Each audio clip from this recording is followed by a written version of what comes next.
much for joining me today for Meet the Teachers. I'm finally getting to interview you, and I'm very excited about that.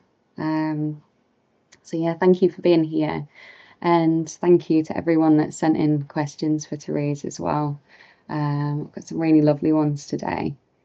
Um, I'm going to set us off with a question that is one of mine, but is inspired by the questions that Ruth often sends in for the interviews. Um, Ruth asked for a pen portrait of interviewees' lives when they come on and chat. So I would just like to ask the same of you, just a little overview of like the journey that you've had, like anything that you'd like to share with us about like your background and your hobbies and um, the things that you do when you're not practicing yoga.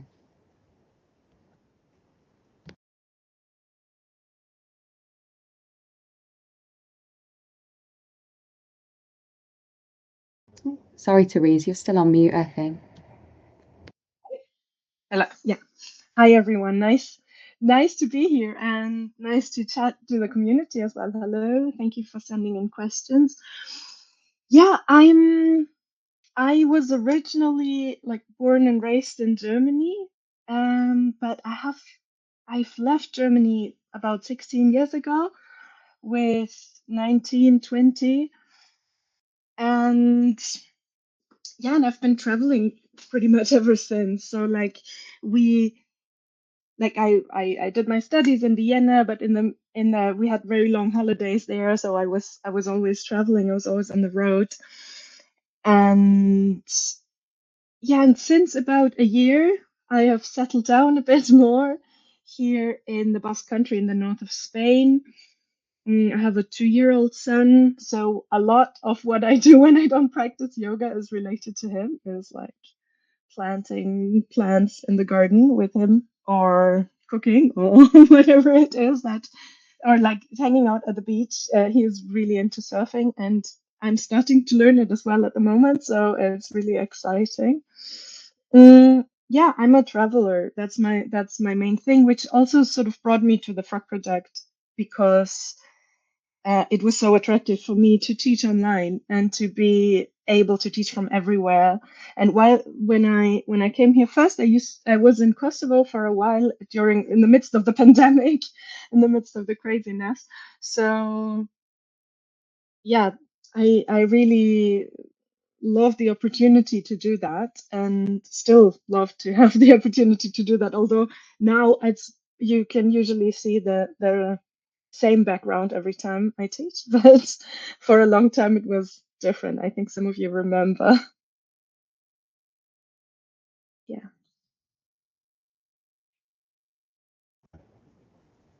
Thank you so much.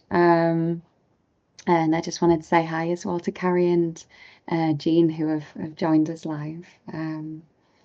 Yeah, thanks for that, Therese. Um, how how are you? Um, uh, where are you at the moment? Where exactly are you?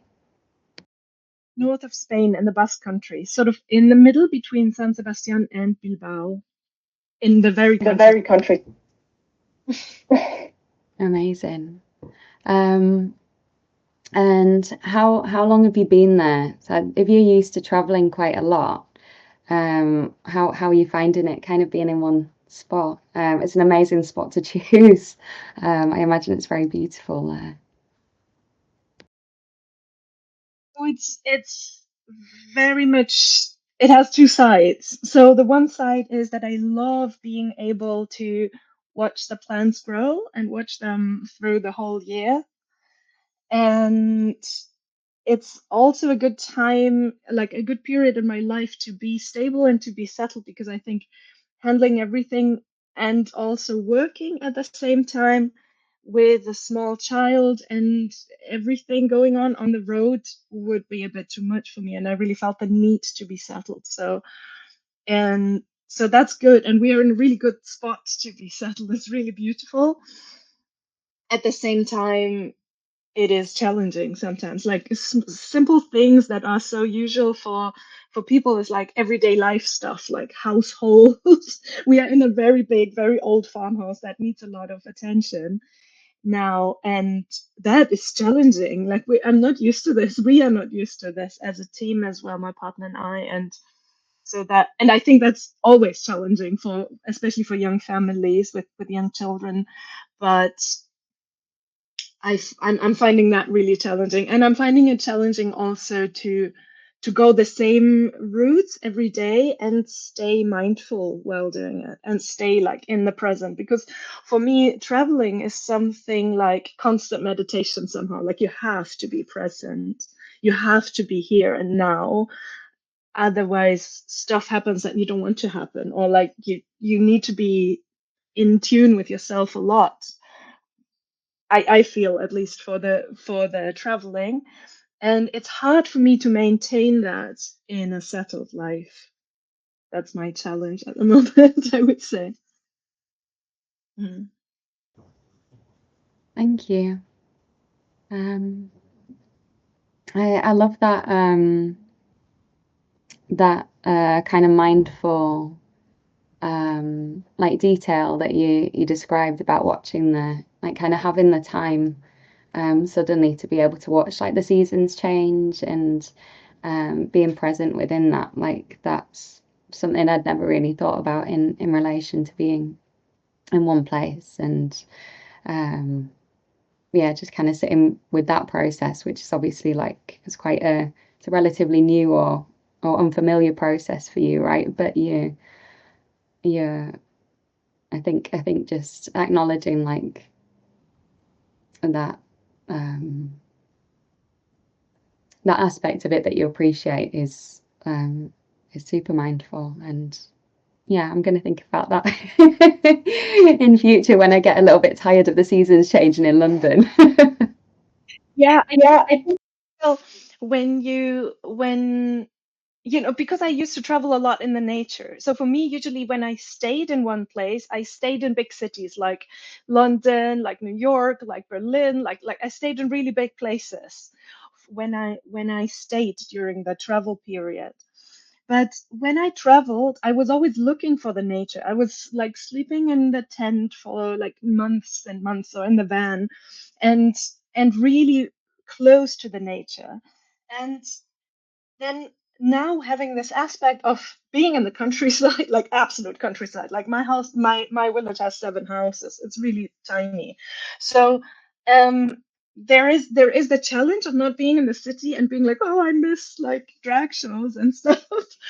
But at the same time, it's like, wow, I can see the nature in a very different way, and I can sort of build relationships to plants and animals, like the owl that I hear every night. I know her, and I I would miss her when I don't hear her. So it's like it's very like that is a very beautiful aspect of the settled life. And like planting also, like we have a big vegetable garden now, and we are harvesting, and we are like putting energy into the ground and giving some of what the earth gives us back, energetically at least. That's how it feels a little bit. Amazing. That's super inspiring. Thank you for sharing. Um, a question that Carrie sent in. She mentions first of all that you guys got chatting all the way back in 2020. Absolutely wild that it's been like 5 years, right? It's amazing. Um, and her question for you was thinking back to our first ever Zoom chat, did you think that the Frog Project would still be in your life over 5 years later?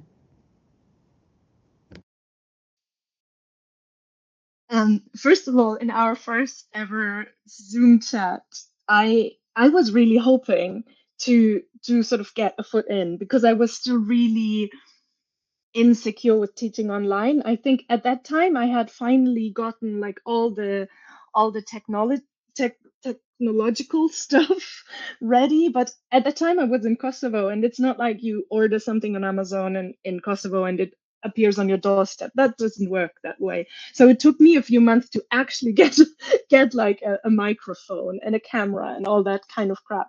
So I was still very like that was still very exciting for me, all this online world, and a bit confusing as well. So I was really excited to then actually get in and teach the first workshop, and that was a very difficult period for me in that moment. To like I had a lot of personal stuff going on. It was really really difficult. So at the time, I have to say I didn't really think very far. So I didn't really think so far. But then throughout the next few months, like the beginning of 21 and the like sort of growing into it, I very much thought I would still be here after a while, because that's why I actually stayed with the Frog Project, because I saw the way that the Frog Project is working, and the way, like, sort of the values are very aligned with what how I want to work, and also like the community. I just loved that I just love that there are still some of the same people who came to my first workshop, and especially in this online work, in this online world, in this online yoga world also. I feel it's very fast and very, it seems to be very much around consumption, and it doesn't feel like that here, and it's not like that here. So that's why I actually stayed. So I definitely saw myself being here in the years to come, for sure. Yeah, and it's And it's beautiful. beautiful. Just to add that shortly, it's beautiful to see how it develops. Like it was so like there are so many sort of formats and ideas and things that came in and that changed throughout the time, and then like some things that were introduced along the way, and they are still working and still moving. And I love to see how the project, the community, also like Carrie and Martin, who are holding a lot of these spaces for the community and for the whole thing to develop, like how we all develop and we all change with the times changing, with everything. And it's yeah, that's a really it's really beautiful to see something for over this long period, actually.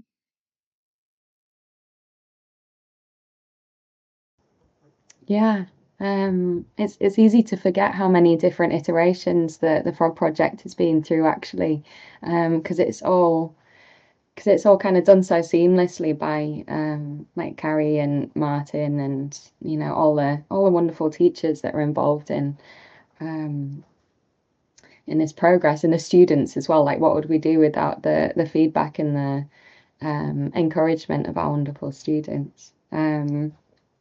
But yeah, it's times have changed, and it is such a nice thing to reflect on and celebrate. And I think we can also definitely say that we're all very happy that you've come back to the Frog Project, Therese, after your time off. Um, so yeah, and we'll see what comes next. It's always exciting to know that there's always the possibility for things to expand and grow, right? The next question that I have for you is from Ruth. In fact, she has two questions for you. The first is, what are the best bits about being a mom? And the second question, which I'll give to you now, is, what books do you like reading? Okay, one of them is really difficult to answer. The other ones, um, no, no, it's not. No, both of them are nice questions. Thank you for that, Ruth.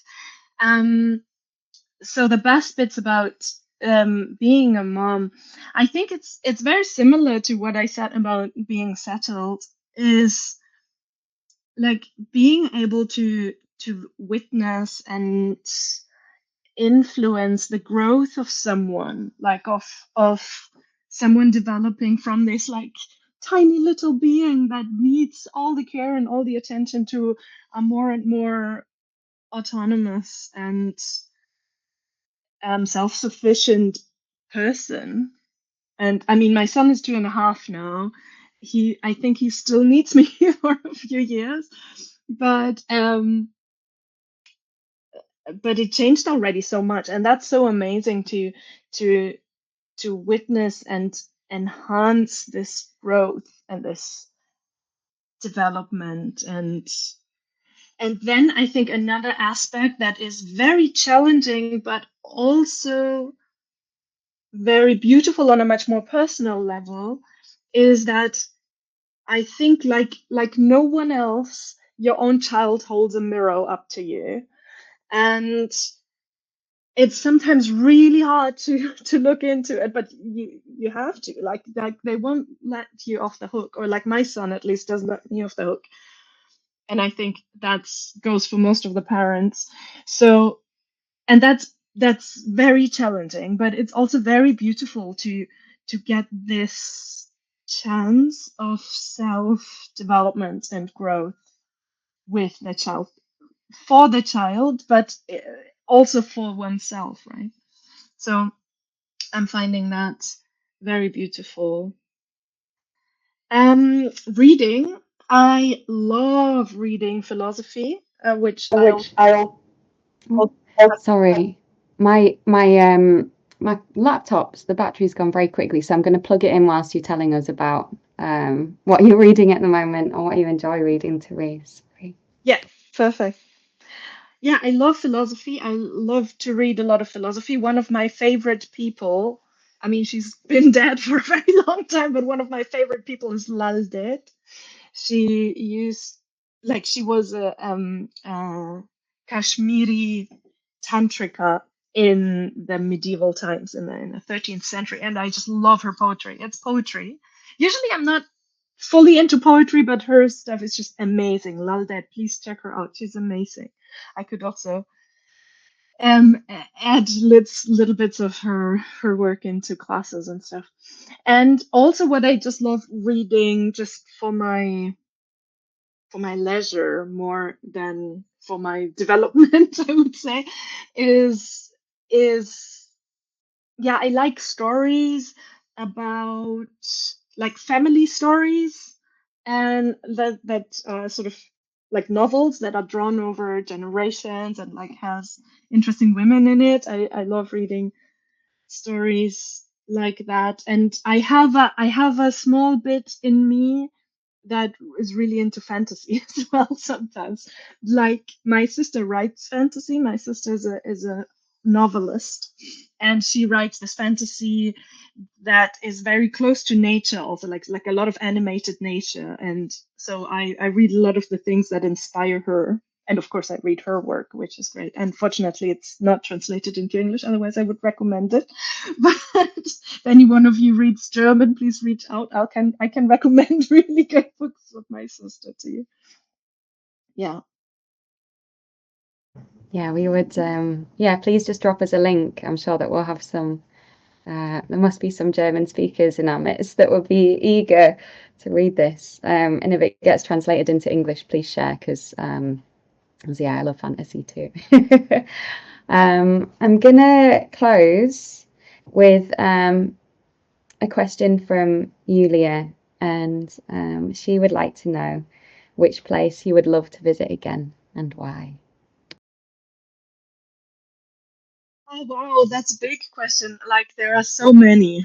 Mm, um, but the first place that just popped into my head now that I miss in every second is a very small, tiny little village on the Black Sea coast in Turkey.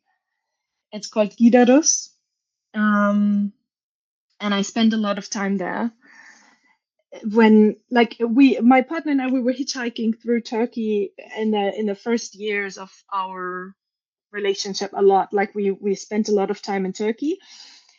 And there one time that we were hitchhiking along the Black Sea coast. We saw this tiny little bay, and it looked really like lush and beautiful. And we went down there and had sat down and had a picnic and something. And then he went to ask this fisherman who was just like cleaning his boat or something if we could borrow the boat and have a little short round around the bay. And like long story short, we ended up sort of becoming part of his family, of this fisherman's family. We stayed and we came back for years and years every year, and we just loved it there. And we helped out fishing and helped out run his restaurant and learned Turkish. So like I speak Turkish in a very strange Black Sea coast dialect. It's really funny when people in Istanbul look at me. It's like, what?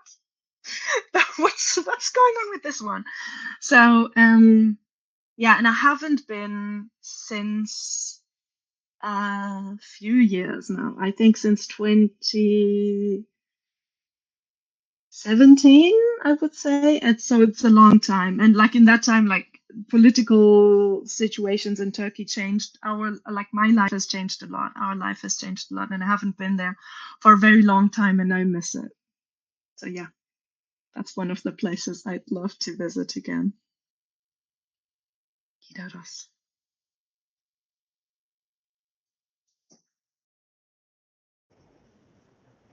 Sounds beautiful. Well, when you do go back, please take a picture so that we can see, because yeah, it conjured up some gorgeous images. And it sounds like you definitely found a home there. Thank you very much for sharing, Therese. Thank you for such a beautiful insight into your life, and also yeah, just your perception on the world. It's really inspiring and refreshing, and I feel like I've gotten to know you a little bit better in these 20 minutes. Yeah, it's been great. Thank you very, very much for being here. And thank you to everyone that sent in questions. Thank you. It's a pleasure. It's a pleasure. And is there one with you, Ollie, actually? I would love to hear it. Is it recorded? Yeah, if you delve into the library of the Frog Project videos on the community page, then you can find all of the old recordings. So I haven't dared to watch it back yet. Maybe it's time. But yeah, thank you, Therese, and thanks for everyone that's tuned in and asked some awesome questions. It's been such a pleasure. I will see you very soon. Thank you.